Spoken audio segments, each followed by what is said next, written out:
প্রিয় দর্শক, আসসালামু আলাইকুম। নিরাপদ ঢাকা নিউজ থেকে আপনাদের স্বাগত। আমি মোহাম্মদ আতার রহমান, প্রকাশক সম্পাদক। আমাদের পরীক্ষামূলক সম্প্রচারে আপনাদের আবারও সামনে এসেছি।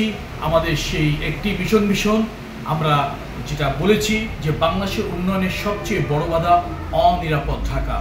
আপনারা রাষ্ট্রের মহাজন, আপনাদের অসম্ভব কষ্টের টাকায় হাজার হাজার কোটি টাকা বিনিয়োগ হওয়া সত্ত্বেও এই ৫৫ বছরে ঢাকা যেমন নিজেও সাজতে পারেনি, দেশটাকেও নিরাপদ করতে পারেনি। এটা আমাদের জন্য অনেক কষ্টের, এবং সেই কষ্টের জায়গা থেকেই প্রিয় ভিউয়ার্স, আপনারা নিশ্চয়ই জানেন আমাদের নিরাপদ ঢাকা নিউজটি এমন একটি চ্যানেলে আমরা রূপান্তর করতে চাই যেখানে আপনাদের মনের কথাগুলো অনেক সুন্দরভাবে উপস্থাপন করব এবং সরকারের সাথে আপনাদের সরাসরি লিঙ্কিংটা কীভাবে সুন্দর করা যায় সেই প্রত্যাশা করব।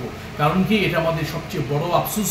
৫৫ বছরেও যে রাষ্ট্র ব্যবস্থাপনা নিরাপদ শব্দের সর্বক্ষেত্রে নিরাপদ করতে পারেনি, এটা আমাদের জন্য অনেক দুঃখের এবং অপ্রত্যাশিত।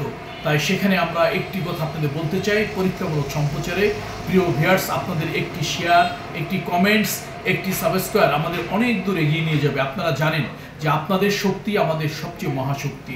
আমরা আপনাদের কথাটাই আমরা নিরাপদ ঢাকা নিউজের মধ্যে দিয়ে তুলে ধরতে চাই। আজকের পরীক্ষামূলক সম্প্রচারে আবারও আপনাদের সামনে এসেছি একটি মাত্র অবস্থান নিয়ে। আমরা স্বাধীনতার স্বাদ প্রতিটি দুয়ার দূরে পৌঁছে দেওয়ার জন্য আহ্বান জানাতে চাই।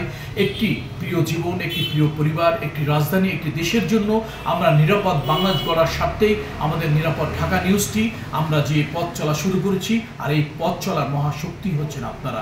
আপনাদের একটি শেয়ারে, আপনাদের একটি লাইকে নিরাপদ হতে পারে রাজধানী, নিরাপদ হতে পারে দেশ।